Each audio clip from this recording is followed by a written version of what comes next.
Ka-Express, buong Australia ginulat, muling nakafocus ang mata ng tennis world sa Melbourne Park matapos sumalang si Alex Ciala sa kanyang Australian Open Women's Doubles debut.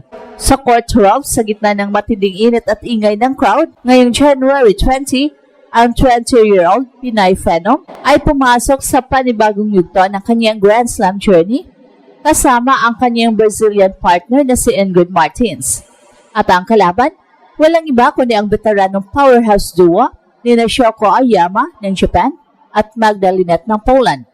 Isang tambalan na may lalim ng karanasan at big stage pedigree. Bago pa man ang unang palo, ramdam na ang bigat ng eksena, mataas ang tensyon, matindi ang hype, at buhay na buhay ang paniniwala ng mga taga-suporta na may potensyal ang bagong tandem na ito na gumawa ng ingay. Sariwa pa sa alaala ng mga fans ang matapang na singles run ni Alex, yung dominating first set bagel kontra Alicia Parks, ay nagsilbing patunay ng kanyang slam level readiness kahit nauwi sa masakit na turnaround ang laban. At dahil dito, pumasok siya sa doubles na may dala-dalang redemption energy, isang kombinasyon ng determinasyon, emosyon at gutom na bumawi.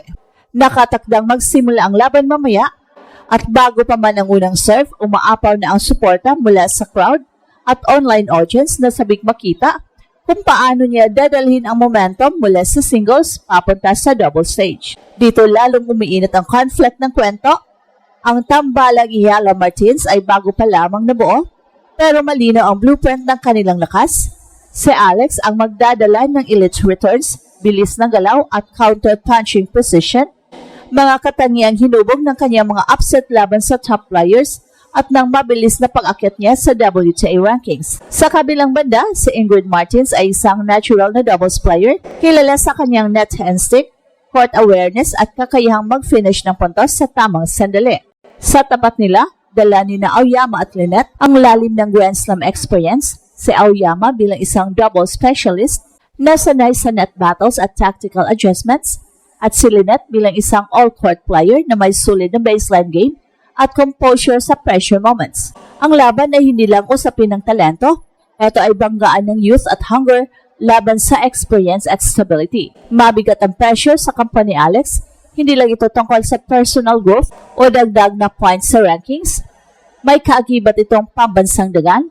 Bitbit niya ang pag-asa ng mga Pinoy para sa posibleng unang panalo sa Australian Open Women's Doubles.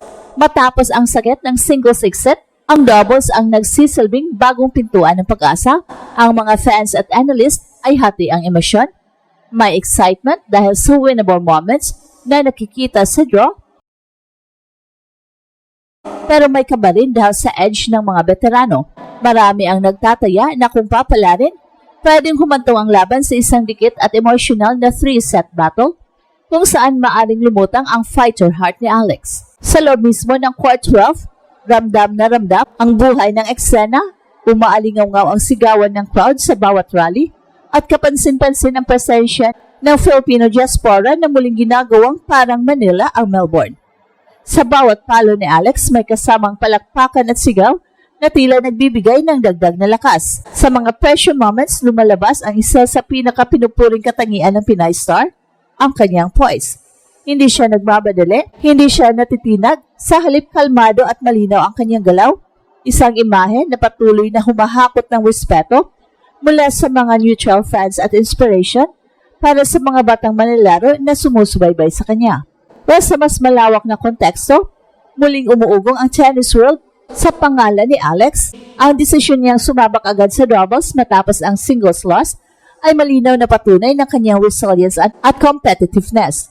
Para sa mga neutral observers, isa itong mensahe na ang Pinoy presence ay hindi na panandalian lamang sa Grand Slam stage, kasabay ng kanyang pag-akyat sa live career high ranking number 43. Unti-unti siyang hinuhubog bilang isang next-gen force na hindi lang basta participant, kundi isang banta sa mas malalaking laban. Online, umaapaw ang papuri sa kanyang paglalakbay mula sa junior Grand Slam champion sa mga taon ng disiplina at training hanggang sa pagiging slam debutant na kayang humarap sa pressure ng may tapang at dignidad. Para sa mga Pinoy, higit pa sa tennis ang laban na ito, ito ay simbolo ng pagkakaisa at paniniwala. Mula sa Pilipinas hanggang sa iba't ibang panig ng mundo, ang suporta ay parang pamilya, Walang humpay, walang kondisyon. Ang bawat cheer ay nagiging lakas sa bawat rally at ang bawat punto ay pinagdiriwang na parang pambansang tagumpay. Mula sa sakit ng singles heartbreak, ang doubles debut ay naging bagong simula ng pag-asa at paghahabol ng kasaysayan. At habang nagpapatuloy ang laban, malinaw ang isang bagay, anuman ang resulta, ang presensya ni Alex sa court rough ay isa ng panalo para sa Philippine tennis. Ang tanong na lang ngayon, magagawa kaya ng Iyala Martins na gulatin ang mga veterano at magsulat ng panibagong kabanata sa Melbourne? At tayo dito, tatok sa bawat serve, bawat volley, at bawat sigaw ng crowd. Abangan Pilipinas, posibleng simula pa lang ito ng mas malaking kwento sa world stage.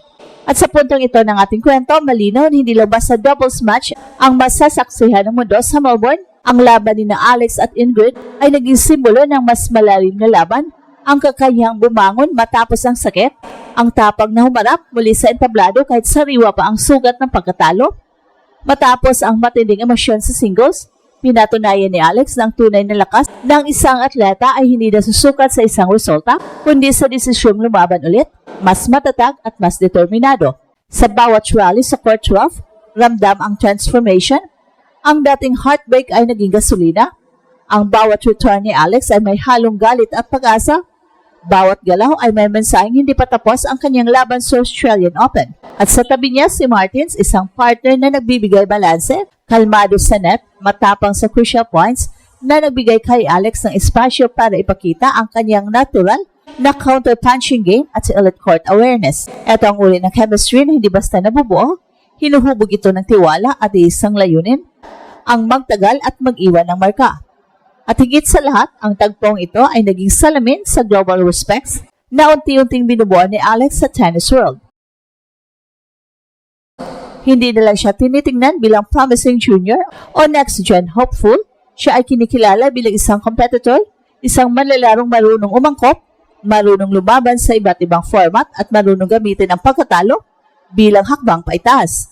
Sa harap ng veteranong Aoyama at Lynette, ang tapang ng youth energy ay humaharap sa talino ng karanasan at dito lalo nagiging makabuluhan ang bawat punto. At syempre hindi mawawala ang Pinoy pride mula Manila hanggang Melbourne.